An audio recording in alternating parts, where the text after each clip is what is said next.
శాంతి. ఈరోజు Murali date 30 October 2023.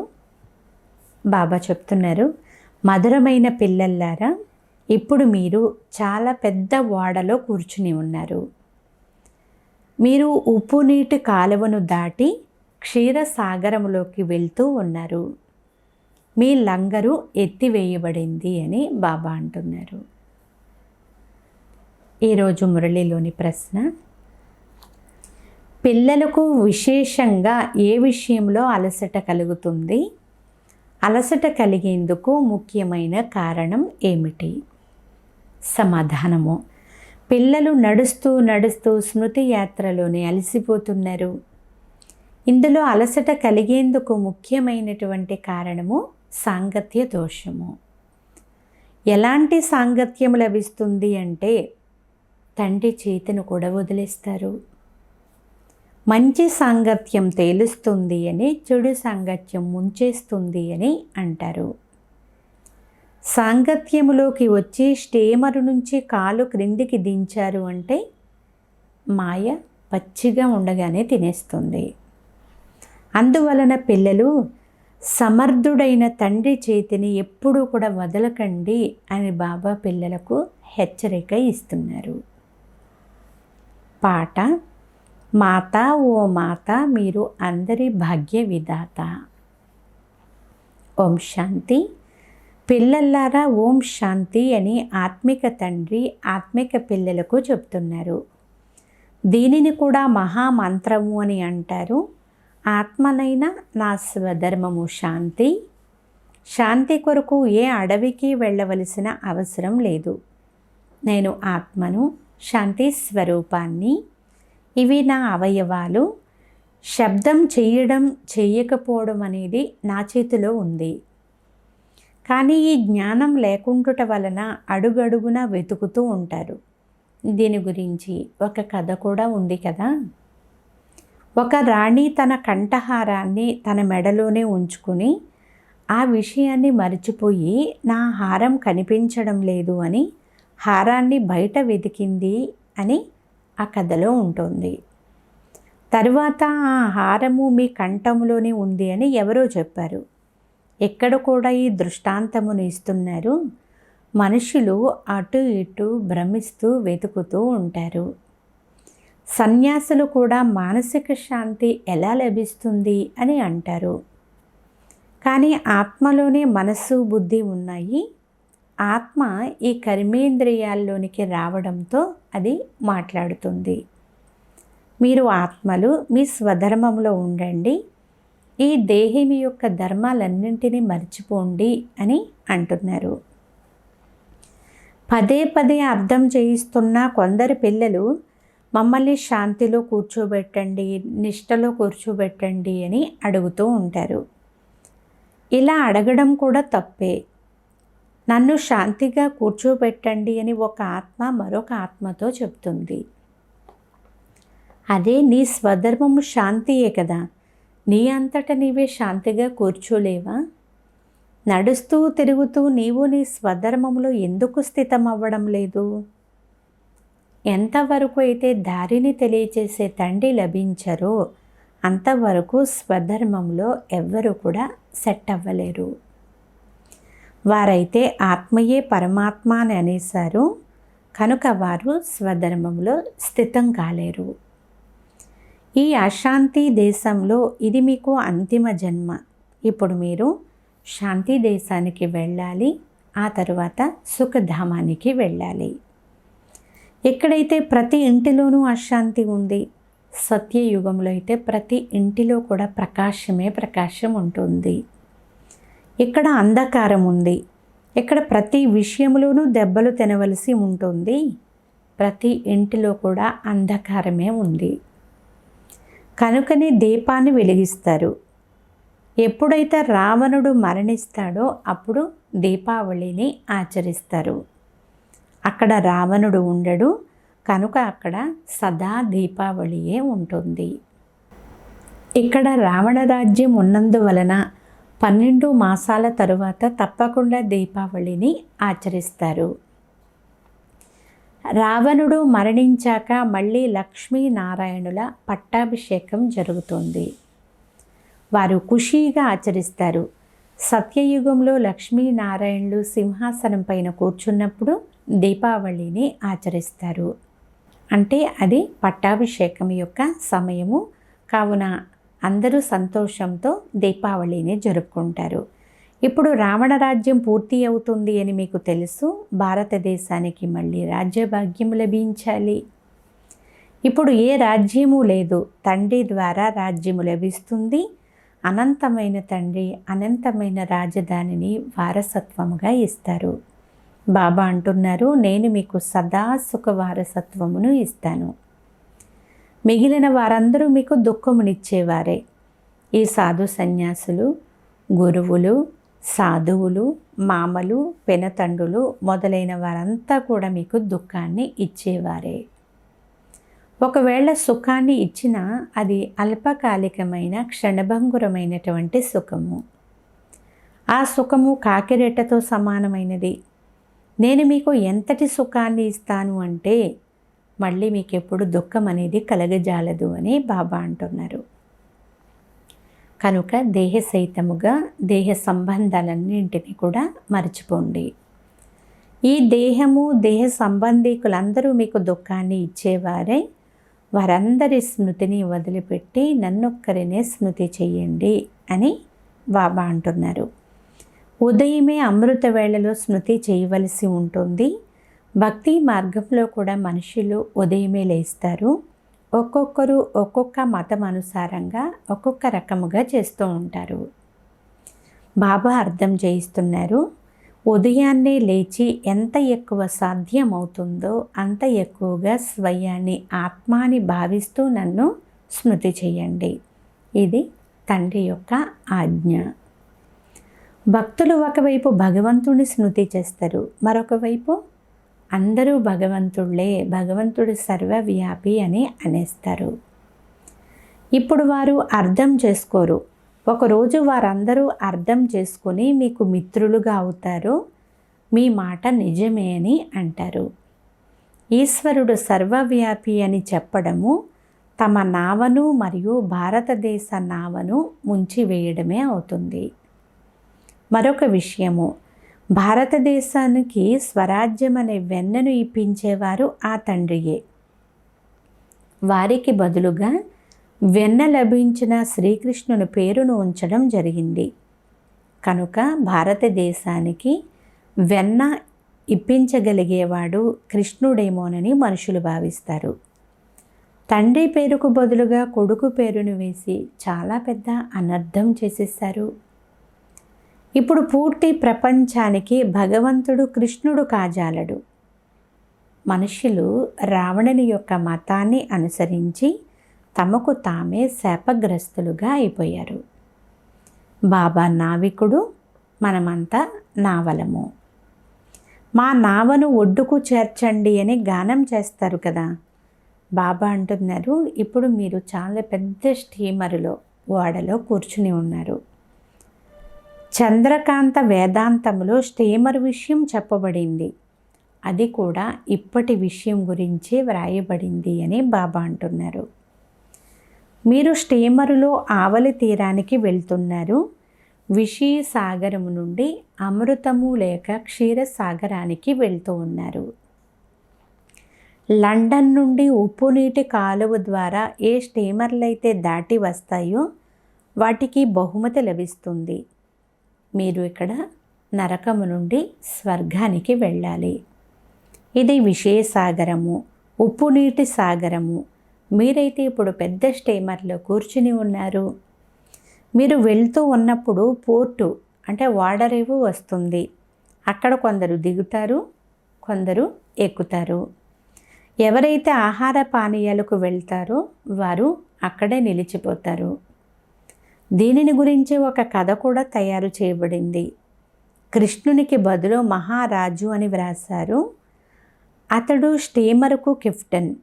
వెళ్తూ వెళ్తూ స్టీమరు నుండి కొందరు దిగిపోతారు.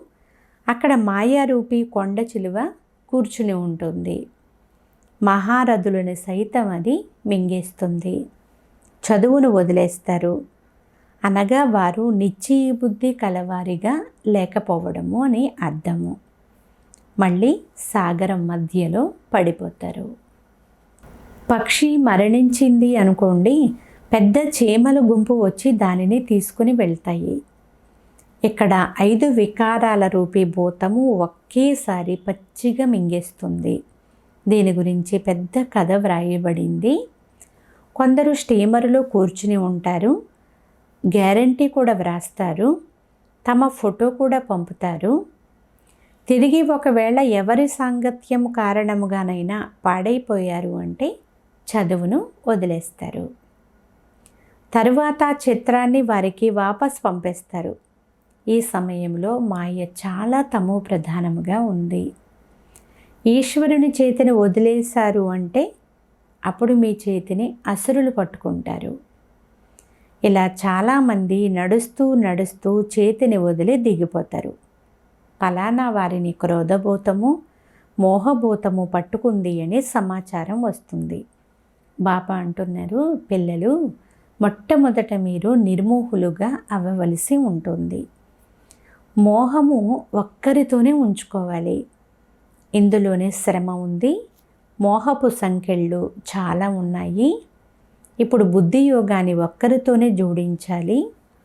మనుషులు భక్తి చేస్తున్నప్పుడు వారి బుద్ధి ఎలాగైతే వ్యాపార వ్యవహారాల వైపు, ఇంటి వైపు వెళ్ళిపోతుందో ఇక్కడ మీకు కూడా అలాగే అవుతుంది. నడుస్తూ నడుస్తూ మీకు మీ కొడుకు గుర్తుకొస్తాడు, పతి జ్ఞాపకం వస్తాడు. ఈ సంఖ్యల నుండి బుద్ధి యోగాన్ని తొలగించి ఒక్కరినే స్మృతి చెయ్యండి అని తండ్రి అంటున్నారు. ఒకవేళ అంతిమ సమయంలో ఇతరులు ఎవరైనా స్మృతిలోకి వచ్చినట్లయితే అంత్యకాలంలో ఎవరైతే పతిని స్మృతి చేస్తారో చివరిలో ఒక్క శివబాబా తప్ప వేరెవ్వరూ కూడా గుర్తు రానంతగా మీరు అభ్యాసం చెయ్యాలి అని బాబా అంటున్నారు. ఉదయమే లేచి బాబాను స్మృతి చెయ్యండి. బాబా, మేము మీ వద్దకు వచ్చాము, తప్పకుండా మేము స్వర్గానికి అధికారులుగా అవుతాము అని బాబాతో చాలా ప్రేమగా మాట్లాడండి. తండ్రిని మరియు వారసత్వాన్ని స్మృతి చెయ్యాలి. అల్ఫ్ అనగా అల్లా, బే అనగా రాజ్యాధికారము. ఆత్మ ఒక బిందువు, అది ఉన్న చోట గుర్తుగా మనుషులు తిలకాన్ని ధరిస్తారు. కొంతమంది బిందువును ధరిస్తారు, కొంతమంది పొడవుగా ఉండే తిలకాన్ని ధరిస్తారు, కొందరు కిరీటము వలె దిద్దుతారు, కొందరు చిన్న నక్షత్రం వలె దిద్దుతారు, మరికొందరు వజ్రం వలె తిలక ధారణ చేస్తారు. మీరందరూ ఆత్మలు అని తండ్రి అంటున్నారు. ఆత్మ ఒక నక్షత్రంలా ఉంటుందని మీకు తెలుసు. ఆ ఆత్మలోనే మొత్తం డ్రామా రికార్డు అంతా కూడా నిండి ఉంది. నిరంతరము తండ్రినైన నన్ను స్మృతి చేయండి, మిగిలిన వారందరి నుండి బుద్ధి యోగాన్ని తొలగించండి అని తండ్రి మనకు ఆజ్ఞాపిస్తున్నారు. ఈ లక్ష్యాన్ని ఇతరులెవ్వరూ ఇవ్వలేరు. మీ తలపైన ఇప్పుడు అనేక జన్మల పాప భారం ఉంది కదా, అది స్మృతి ద్వారా తప్ప మరి ఇతర వేటి ద్వారా భస్మం కాదు అని తండ్రి అంటున్నారు. సదా ఆరోగ్యవంతులుగా అయ్యేందుకు తండ్రిని స్మృతి చెయ్యాలి. స్మృతి ద్వారానే సదా ఐశ్వర్యవంతులుగా అయ్యే వారసత్వము బాబా నుండి మాత్రమే లభిస్తుంది. ఆరోగ్యం లభిస్తుంది, ఐశ్వర్యము లభిస్తుంది. ఇంకేం కావాలి? ఆరోగ్యం ఉండి ఐశ్వర్యం లేకున్నా, ఐశ్వర్యం ఉండి ఆరోగ్యం లేకపోయినా అంత సంతోషమైతే ఉండదు. ఆత్మ అయితే మొదట తండ్రిని స్మృతి చెయ్యాలి. అప్పుడే కదా వికర్మలు వినాశనం అవుతాయి. అంతేకాదు 21 జన్మల వరకు ఆరోగ్యం లభిస్తుంది. స్వదర్శన చక్రధారులుగా అయితే 21 జన్మలకు ఐశ్వర్యం లభిస్తుంది. ఇది ఎంత సహజమైన విషయము. మనము ఈ విధంగా 84 జన్మల చక్రాన్ని చుట్టి వచ్చాము. ఇప్పుడు అంతా బూడిదగా అవ్వనున్నది. అటువంటి వాటిపైన మనము మనస్సును ఎందుకు పెట్టుకోవాలి? ఎవరైతే నూతన ప్రపంచ సామ్రాజ్యాన్ని ఇస్తున్నారో వారిపైన మాత్రమే మనం మనస్సును ఉంచుకోవాలి. పిల్లలు ఇప్పుడు శరీరమును మరచి స్వయాన్ని అశరీరులుగా భావిస్తూ నన్ను ఒక్కరినే స్మృతి చేయండి అని బాబా అంటున్నారు. ఈ శరీరం మీకు పాత్ర అభినయించేందుకు లభించింది. ఉదయాన్నే లేచి ఈ విషయాలను మీరు స్మరణ చెయ్యాలి. ఏ ప్రీతముడైతే ఈ మురికి నుండి, ఈ అగాధము నుండి మనల్ని బయటకు తీస్తారో, తీరానికి తీసుకుని వెళ్తారో వారిని మాత్రమే స్మృతి చెయ్యాలి. మిగిలిన వారందరూ కూడా విషయసాగరంలో ముంచేసేవారే. తండ్రి ఒక్కరూ మాత్రమే మనల్ని తీరానికి చేరుస్తారు. వారిని నావికుడు అని, తోటమాలి అని అంటారు. మిమ్మల్ని ముళ్ళ నుండి పుష్పాలుగా చేసి స్వర్గంలోకి పంపిస్తారు. మీరైతే స్వర్గంలో ఎప్పుడూ కూడా దుఃఖాన్ని చూడరు. అందుకే వారిని దుఃఖహర్త, సుఖకర్త అని అంటారు. హరహర మహాదేవ అని అంటారు కదా, ఈ విధంగా శివుణ్ణే పిలుస్తారు. వీరు బ్రహ్మ విష్ణు శంకర్లకు కూడా తండ్రి. ఆ తండ్రియే 21 జన్మల కొరకు సుఖ వారసత్వమును ఇస్తారు. కనుక వారిని స్మృతి చెయ్యాలి కదా. ఇందులో ధైర్యం కూడా కావాలి అంటున్నారు బాబా. స్మృతి చేస్తూ అలసిపోయారు అనుకోండి, నడవడం కూడా ఆపేస్తారు. ఎటువంటి సాంగత్యం లభిస్తుంది అంటే కొందరు తండ్రి చేతిని కూడా వదిలేస్తారు. అందుకే మంచి సాంగత్యం తేలుస్తుంది, చెడు సాంగత్యము ముంచేస్తుంది అని అంటారు. బయటకు వెళ్ళినట్లయితే చెడు సాంగత్యమే లభిస్తుంది. అప్పుడు నష కాస్త ఎగిరిపోతుంది. బ్రహ్మ కుమారీల వద్ద ఇంద్రజాలం ఉంది, అది మీకు కూడా అంటుకుంటుంది. వారి వద్దకు వెళ్ళకండి అని కొందరు చెప్తూ ఉంటారు. పరీక్షలైతే వస్తూనే ఉంటాయి. 10 సంవత్సరాలు ఉండి కూడా సాంగత్య దోషములోకి వెళ్ళిపోయేవారు చాలామంది ఉన్నారు. కాలు క్రిందికి దించారు అంటే చాలు, మాయ పచ్చిగా ఉండగానే తినేస్తుంది. తండ్రి ద్వారా స్వర్గ వారసత్వం తప్పకుండా లభిస్తుంది అనే నిశ్చయం కూడా ఉంటుంది.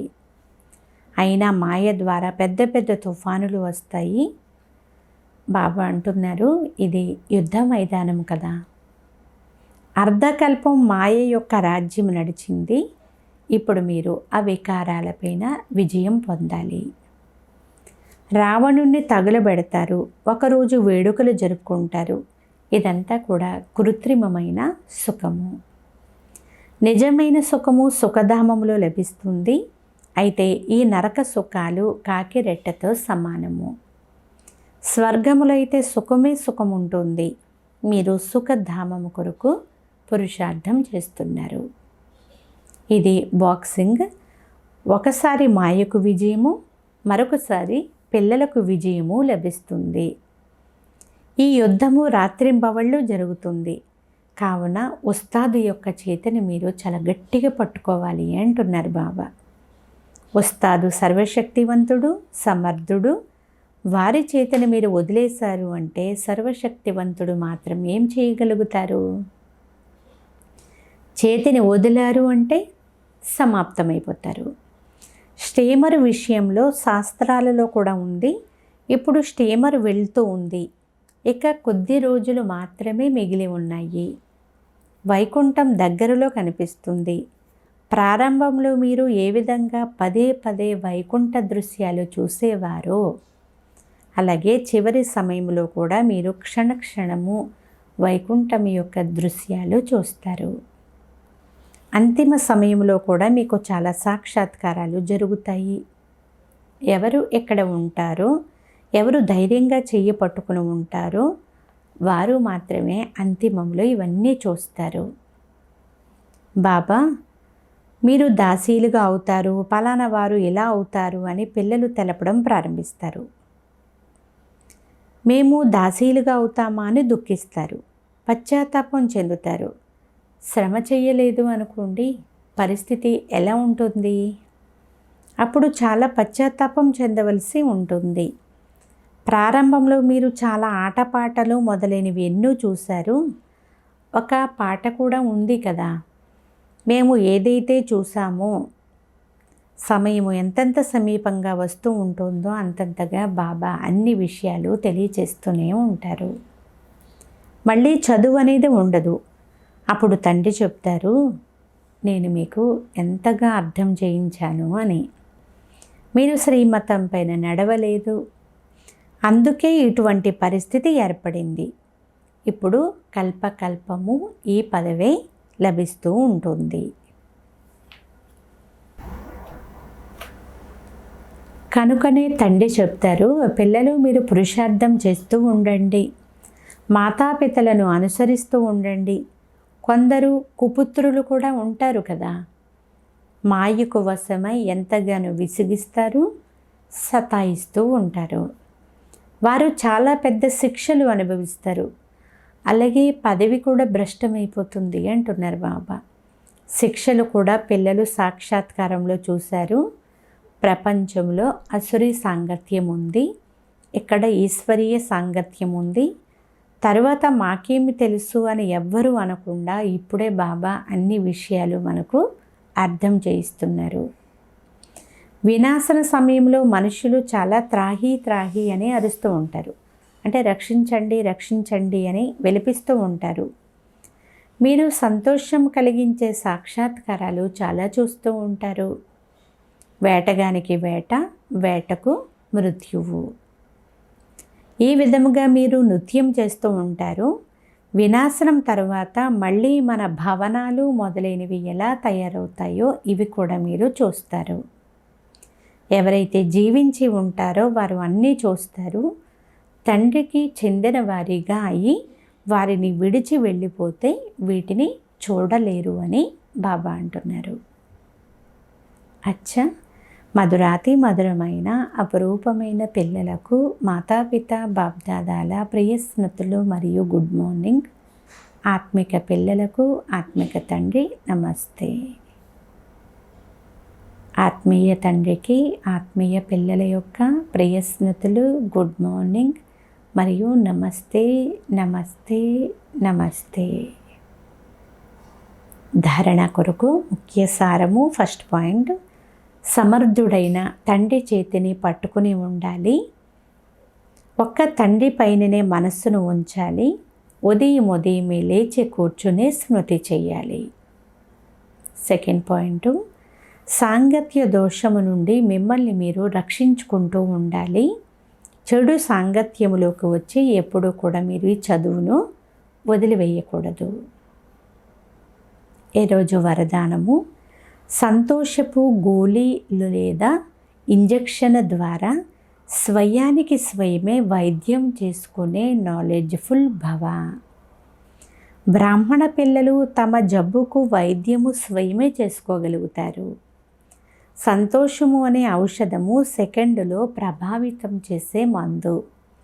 ఎలాగైతే డాక్టర్లు పవర్ఫుల్ ఇంజెక్షన్ వేస్తే చేంజ్ అయిపోతారు కదా, అలా బ్రాహ్మణులు స్వయానికి స్వయమే సంతోషపును ఇస్తారు. లేదా ఇంజెక్షన్ చేసుకున్నట్లయితే ఆ జబ్బు యొక్క రూపమే మారిపోతుంది. నాలెడ్జ్ యొక్క లైట్ మైటు శరీరాన్ని నడిపించడంలో చాలా సహాయం ఇస్తుంది. ఏ జబ్బు వచ్చినా ఇది కూడా బుద్ధికి రెస్ట్ ఇచ్చే సాధనము. స్లోగన్, మనసు ఏకాగ్రత ద్వారా ఎవరైతే సర్వసిద్ధులు ప్రాప్తి చేసుకుంటారో వారే సిద్ధి స్వరూపులుగా అవుతారు. అచ్చా, ఓం శాంతి.